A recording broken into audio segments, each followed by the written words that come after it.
Welcome to टैक्योन। और आज हम शुरू करने जा रहे हैं आर्किमिडीज प्रिंसिपल।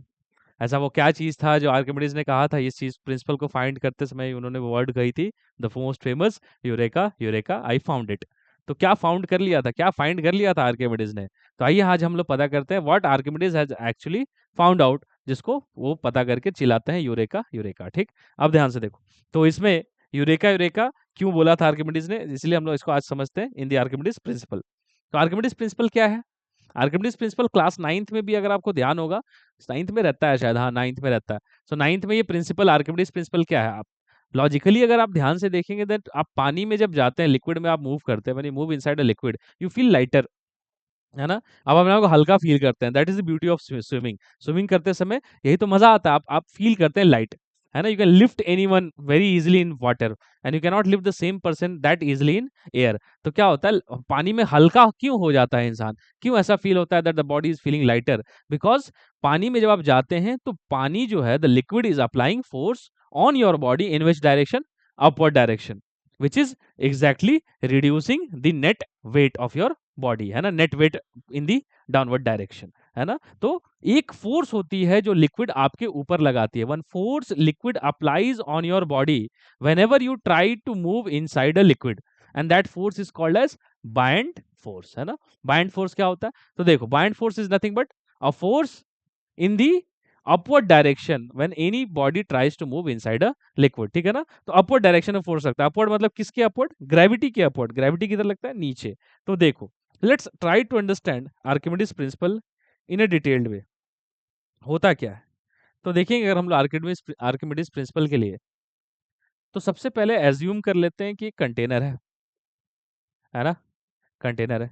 पहले क्या कर लेते हैं, कंटेनर एज्यूम कर लिया, और एज्यूम कर लेते हैं इसमें लिक्विड है, फिल्ड, ऐसी लिक्विड फिल्ड है। अब बात को समझना है स्लोली स्लोली। ऐसे लिक्विड फिल्ड है। अब इसमें कोई अगर ब्लॉक, अगर हम लोग इसके ऊपर प्लेस करते हैं, तो ये ब्लॉक के साथ क्या क्या पॉसिबिलिटीज है? What are the possibilities if I try to place a block over the liquid? क्या क्या पॉसिबिलिटीज है? ब्लॉक या तो तैरेगा, इफ द ब्लॉक में फ्लोट, द ब्लॉक में सिंक, है ना? दोनों चीज हो सकता है, या तो वो फ्लोट करे या तो सिंक कर जाए। तो चलो, होता क्या है, या तो फ्लोट करेगा या तो सिंक करेगा। बट पहले उससे इंपॉर्टेंट ज्यादा बात क्या है इसमें, कि जब भी आप इसको लिक्विड में प्लेस करते हैं, तो लिक्विड इस ब्लॉक पे किधर की तरफ फोर्स लगाता है? In the upward direction, in the upward direction. और इसी फोर्स को कौन सा फोर्स बोलते हैं? Buoyant force. इसी को बोलते हैं बायंट फोर्स। ये हर लिक्विड लगाती है बॉडी पे। और नीचे की तरफ कौन सा फोर्स लगेगा? नीचे की तरफ लगेगा वेट ऑफ द बॉडी, ठीक? बट मेरा टोटल फोकस किस पे है? इस बायंट फोर्स पे है। तो आर्किमिडीज प्रिंसिपल, पहली बात, let's try to sum it up. Archimedes principle का मैं पहले स्टेटमेंट लिख देता हूं, तुम्हारे लिखा देता हूं, ठीक है ना? Everybody who is listening to me, right the statement of Archimedes principle. Right, when a body is partially or fully submerged in a liquid, है ना? When a body is partially or fully submerged in a liquid, then the liquid, then the liquid applies a force on the body in the upward direction against the gravity, and this force is called as buoyant force, है ना? ये force कौन सा होता है? Buoyant force होता है। तो बायंट फोर्स किस में लगेगा? ये वो हर चीज पे लगेगा जो या तो पार्शियली या तो फुल्ली सबमर्ज्ड है। तो देखो, इसमें दो केसेस बनेंगे। कैसे? या तो पार्शियली सबमर्ज्ड हो, पार्शियली सबमर्ज्ड मतलब तैर रहा हो, है ना? और या तो फुल्ली सबमर्ज्ड हो मतलब सिंक्ड, फुल्ली सबमर्ज्ड, ठीक? ये क्या है? फ्लोट कर रहा है, फ्लोट। और ये क्या कर रहा है? सिंक। तो दोनों के अलग अलग केसेस बनेंगे, हम लोग देखेंगे इनको। बट उससे पहले चलिए हम लोग बात को समझते हैं कि ये बायंट फोर्स है, तो फोर्स क्या होती है? वेक्टर क्वांटिटी होती है। तो फोर्स एक वेक्टर क्वांटिटी है, बायंड फोर्स भी एक वेक्टर क्वांटिटी है। तो वेक्टर की क्वांटिटी की क्या इंपॉर्टेंट होती हैं? दो चीजें, उसकी मैग्नीट्यूड और डायरेक्शन। अगर ये दो चीजें बायंड फोर्स की पता चल जाए तो काम हो जाए। तो देखो, मैग्नीट्यूड पता कर लेते हैं, डायरेक्शन पता कर लेते हैं, कुछ बचता ही नहीं है। इसी बायंड फोर्स की मैग्नीट्यूड, है ना, बायंड फोर्स की मैग्नीट्यूड क्या होती है? आर्किमिडीज प्रिंसिपल ने यह भी कहा था कि एक फोर्स लगती है इन दी अपवर्ड डायरेक्शन, और उसके बाद स्टेटमेंट मैंने कंप्लीट नहीं किया, and the magnitude of that force which is also called as buoyant force will be always equal to the weight of the liquid displaced by the body। तो ये जो magnitude of buoyant force होता है ये कुछ और नहीं होता, ये होता है weight of liquid displaced by body. जितना वेट ऑफ लिक्विड आप डिस्प्लेस करेंगे, exactly same magnitude of force buoyant force के फॉर्म में इन दी अपवर्ड डायरेक्शन लगेगा, और डायरेक्शन तो ऑब्वियसली अपवर्ड, है ना, अपवर्ड। ठीक है, तो ये बात हमें समझ में आती है that buoyant force is nothing but the weight of the liquid displaced by the body. वाह, है ना, the buoyant force is nothing but the weight of the liquid displaced by the body, है ना। अब इस चीजों को एक बार मैं फिर से सम अप करता हूं पूरी दुनिया ब्रह्मांड को। देखो क्या हुआ, आज क्या हो रहा है, आज आर्किमिडीज प्रिंसिपल पे बात हो रही है, और आर्किमिडीज प्रिंसिपल पूरी तरीके से किस पे बेस्ड है? It is based on buoyant force. और बायंड फोर्स क्या होता है? Buoyant force acts on any body which tries to move inside a liquid, है ना। कोई भी बॉडी अगर लिक्विड के अंदर जाने की कोशिश करेगी तो उसके ऊपर एक बायंड फोर्स लगेगा इन द अपवर्ड डायरेक्शन, और वो बायंड फोर्स जो है उसकी मैग्नीट्यूड क्या होती है? It is exactly equal to the weight of the liquid displaced by the body, and its direction is always vertically upwards, है ना। तो ये बायंड फोर्स है, तो स्टेटमेंट को भी मैंने बताया। अब इस पे बहुत सारी बातें होती हैं, जैसे मैंने पिछली बात कही अभी, क्या कही कि देखो बायंड फोर्स की चर्चा हम लोग करते हैं दो केसेस में, एक पार्शियली सबमर्ज्ड और एक फुल्ली सबमर्ज्ड। तो चलो देखो, तो देखो पार्शियली सबमर्ज्ड को स्टार्ट करते हैं, पार्शियली, और एक एक करके समझते हैं। पार्शियली सबमर्ज्ड, अच्छा पार्शियली सबमर्ज्ड कब होगा? देखो,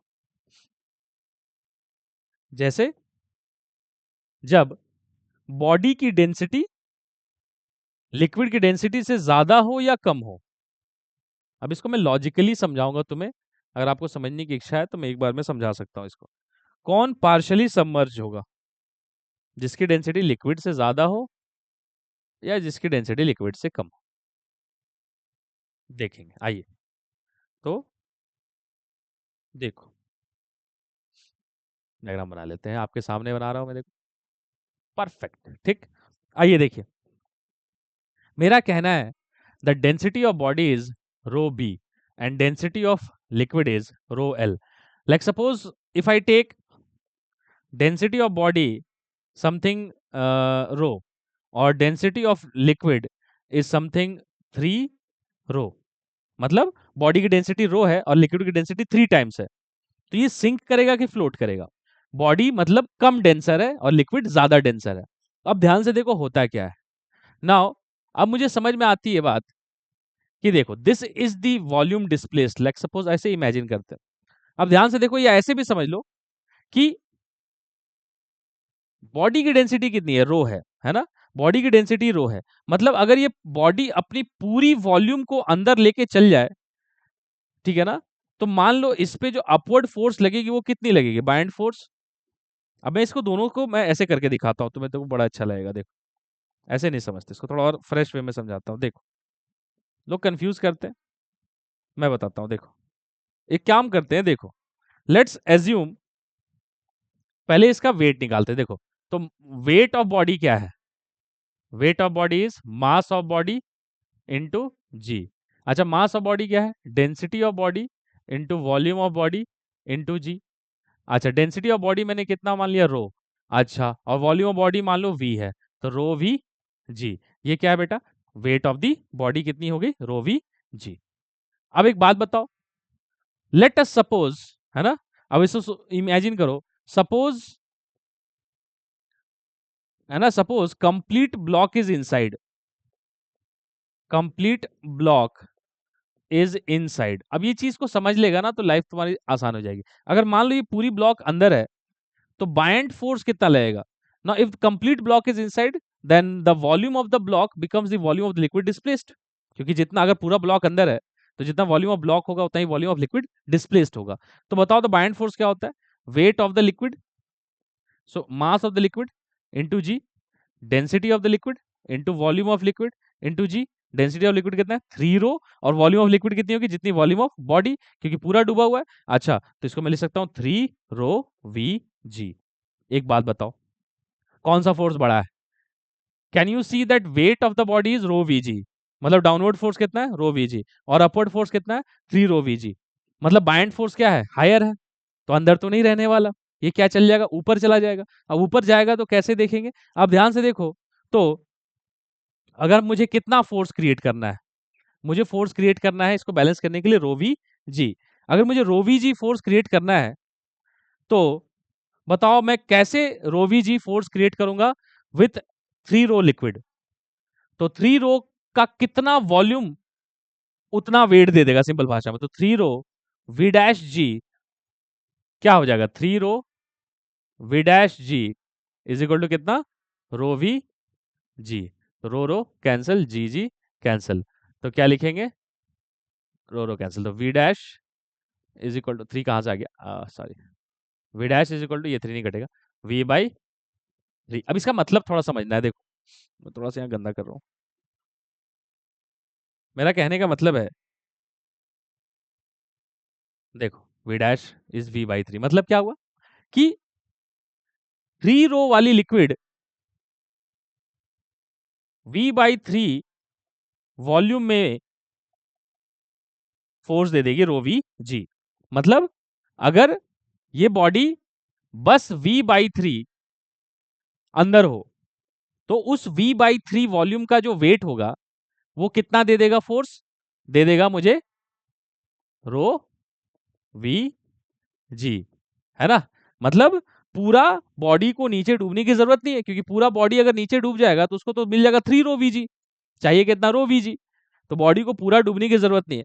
वो कितना डूब जाए अगर अगर 1/3 ऑफ द वॉल्यूम भी अगर अंदर चला जाए तो क्या हो जाएगा the weight of that 1/3 volume of the body जो है वहां पे अब क्या आ चुका लिक्विड, मतलब उतना जगह पे लिक्विड था तो उसका वेट क्या हो जाएगा, उसका वेट हो जाएगा 3 रो वी/3 इंटू जी, तो मतलब रो V ji.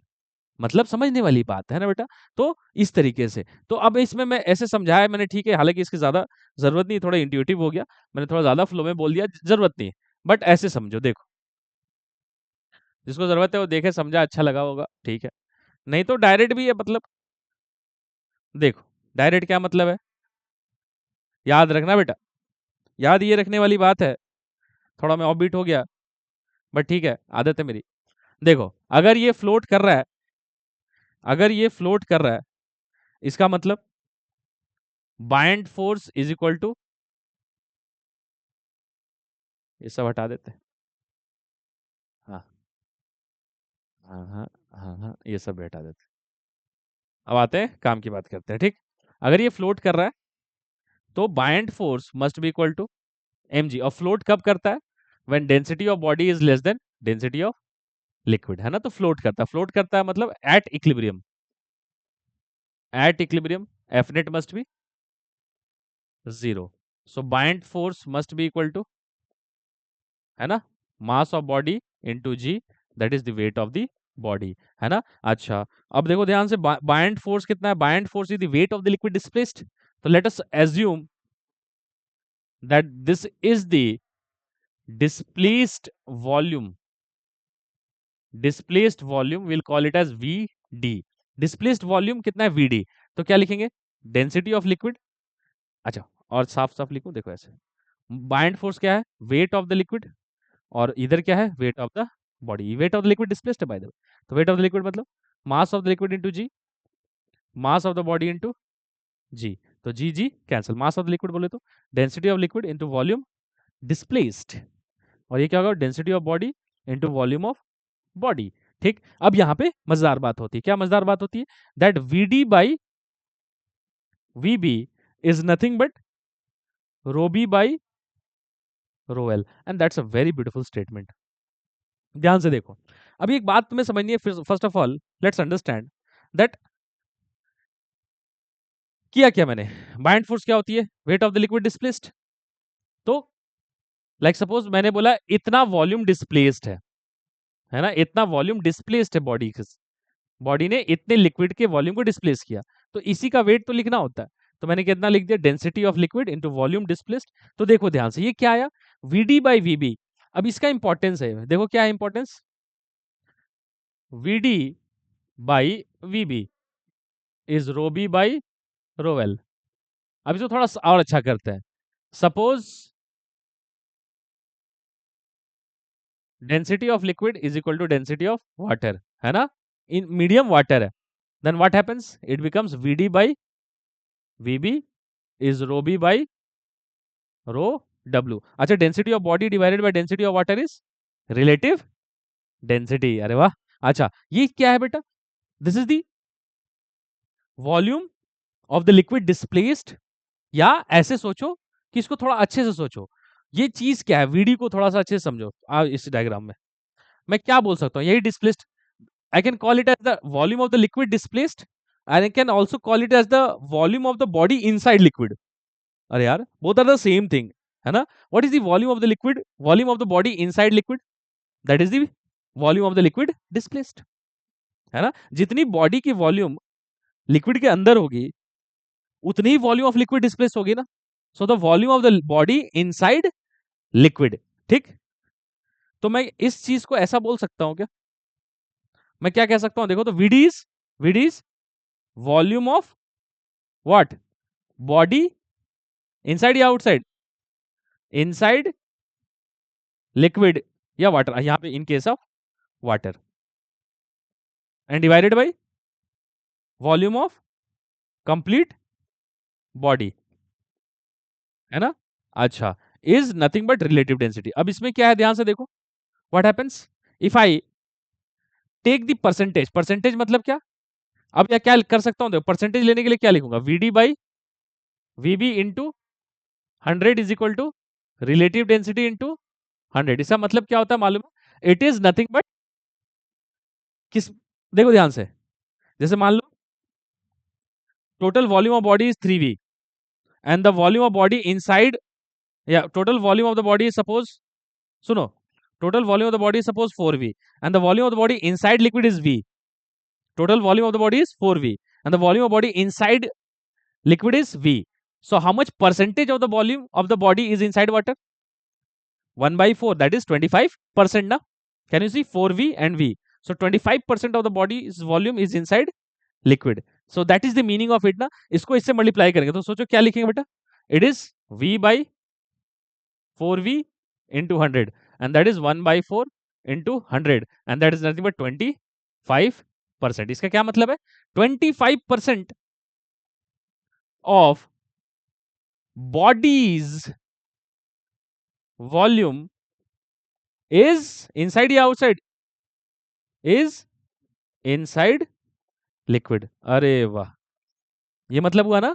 so this thing is nothing but percentage of the body's volume inside liquid। अच्छा, अब एक बात समझो, इसमें मजेदार बात क्या है, क्वेश्चन कुछ ऐसा है, suppose relative density of body is 0.4, relative density of the body is 0.4, will the body first of all float, or will the body means I am taking in the case of water, ये body जो है ना ये water में है, तो water पे ये फ्लोट करेगा सिंक करेगा, पहला क्वेश्चन तो ये, will it float or will it sink? what I have said that float करने के लिए क्या होना चाहिए, density of body must be less than density of water, so density of body divided by density of water must be, or density of body must be less than density, must be less than 1, so that means relative density must be less than 1। if the relative density is less than 1, that means the body is having lower density than water, so that means it will float, so this is going to float। ये जो body है ना जिसकी density relative density 0.4 है, it is going to float। My question is what percentage volume of body is inside liquid? अरे यार, बता सकते हैं ना? How? Right now we have understood that VD by VB into 100 is nothing but relative density into 100। अच्छा, relative density कितनी है? 0.4 into 100, मतलब 40%, एंड दैट्स द ब्यूटी। अब आप बता सकते हैं, जैसे if the relative density is 0.4, then you can easily say that, what you can say easily, that 40% of the body's volume is inside the liquid and 60% of the body's volume is outside liquid, है ना? That is the meaning of relative density. Relative density अगर 0.6 है, that means 60% of the body's volume is inside liquid and what is the mean, 40% of the body's volume is outside liquid. अब एक बड़ी अच्छी बात मैं बताता हूँ, टाइटैनिक मूवी आपने देखी होगी, है ना? टाइटैनिक मूवी देखी होगी, सो आपको पता है what is the density of ice, है ना? और मैं ज्यादा अच्छा बोलूं तो ऐसे बोलता हूँ, आपको पता what is the relative density of ice? It's 0.9। That means density of ice is 900 kg per meter cube. So is it denser or rarer than, means which one is having more density, water or ice? Ice is having less density. So you can see that ice is having less density. One nice thing I'll tell you, ice is having less density than water, इसीलिए ice क्या होता है, water के ऊपर float करता है. Both are having the same composition H2O, but ice is having less density than water. That's a very beautiful concept, and that's why ice floats on water.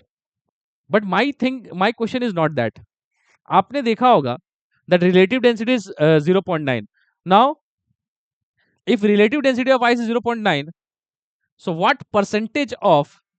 ice, what percentage volume of ice is always inside liquid and what percentage volume of ice is always outside liquid या water? तो क्या लिखेंगे?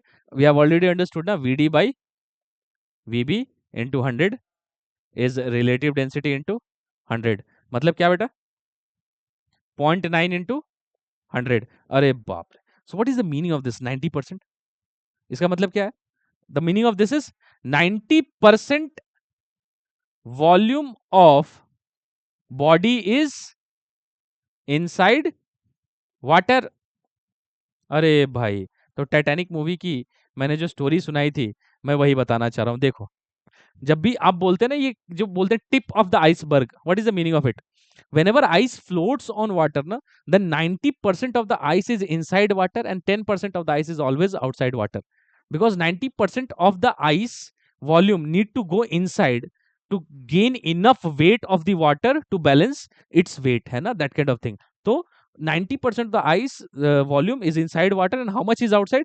10%। इसीलिए आप ice का हमेशा देखेंगे 10% you see, if you are seeing 10%, if you are seeing 10 meter height of ice, that means it is something like 100 meter downwards, है ना? 100 मतलब 90 meter downwards, total height is actually 100 meter. अगर आपने ऊपर 10 मीटर दिखा, मतलब नीचे 90 रही होगी, 10% ही आपको ऊपर दिखता है वॉल्यूम, है ना? That's why when you see, इसीलिए वो कोट होता है ना, टिप ऑफ द आइसबर्ग, है ना? टिप ऑफ द आइसबर्ग मतलब जो भी आप देख रहे हैं ये बहुत छोटी सी बात है, इसके नीचे बहुत बड़ा चीज है। टिप ऑफ द आइसबर्ग मतलब आप जो देख रहे हैं बहुत छोटा दिख रहा है, बट छोटा है नहीं, दैट काइंड ऑफ थिंग। इसीलिए टाइटैनिक में क्या होता है, उसने क्या देखा, उसने देखा आगे that there is an ice, but वो आइस उसे लगा कि छोटा सा है ऊपर से, बट नीचे से क्या था, बहुत बड़ा था। So it got hit from the downward direction, और उसमें ट्रैफिक उसको क्या हुआ, नुकसान हुआ। तो आइस छोटा दिखा बट नीचे बहुत बड़ा था, तो नीचे पूरा वो हिट किया, तो ऊपर देखने से छोटा लग रहा था बट नीचे बहुत ज्यादा था। So that is a beautiful concept I have told you that you can easily understand by just seeing the relative density.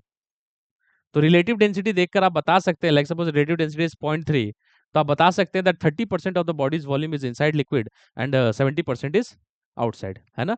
मतलब 30% of the bodies volume is inside liquid and 70% is outside. तो इस तरीके से बात ये समझ में मुझे आती है, ठीक है? So this was the thing of case 1। एक होता है इसमें केस 2, कितना टाइम हुआ सर, है ना?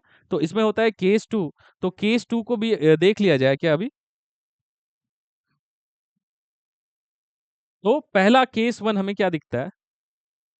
तो अभी हमने देखा फर्स्ट केस में क्या देखा, density of body is less than density of liquid. तो इसमें ये बात मुझे समझ में आती है that buoyant force is balancing the weight of the body. तो मुझे इसी को सॉल्व करते हुए हमें दिखा कि V D by V B is equal to rho B by rho L. तो इन केस ऑफ वाटर मैंने इसको लिखा V D by V B is equal to rho B by rho W. अच्छा, फिर हमने देखा यही क्या है, रिलेटिव डेंसिटी। फिर ये हो गया V D by V B. यही मैंने बोला ना, V D is nothing but volume of the liquid displaced. ये क्या है, वॉल्यूम ऑफ लिक्विड डिस्प्लेस्ड। और इसी चीज को क्या बोलते हैं, इसी को बोलते हैं volume of the body inside liquid. ठीक है, सो दी ये सब चीजें हमने सीखी 100 से, इसको मल्टीप्लाई किया और ये भी देखा what is the percentage volume of the body is inside liquid और आउटसाइड लिक्विड। तो ये थी केस 1। केस 2 में क्या है, केस 2 ये है, when density of body is greater than density of liquid, है ना। When density of body is greater than density of liquid, then what happens.